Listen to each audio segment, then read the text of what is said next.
నమస్తే. Welcome to Lakshmi film book. కొత్త కథలను ఎంచుకోవడంలో టాలీవుడ్ యంగ్ హీరో విశ్వక్ సేన్ ఎప్పుడూ ముందు వరుసలో ఉంటాడు. ఈ క్రమంలోనే గతేడాది 'లైలా' అనే సినిమాలో ఏకంగా అమ్మాయి వేషం వేసి అందరినీ ఆశ్చర్యపరిచారు.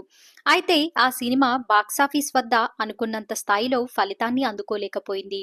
ఆ సినిమా కంటెంట్‌పై విపరీతమైన ట్రోల్స్ కూడా వచ్చాయి. దీనిపై తాజాగా 'ఫంకీ' సినిమా ప్రమోషన్‌లో భాగంగా పాల్గొన్న ఓ ఇంటర్వ్యూలో విశ్వక్ మాట్లాడారు. ఈ సినిమా ప్రేక్షకులకే కాదు నందమూరి బాలకృష్ణ, ఎన్టీఆర్‌లకు కూడా నచ్చలేదట. అందుకే ప్రేక్షకులు ఆ సినిమాని రిజెక్ట్ చేశారు.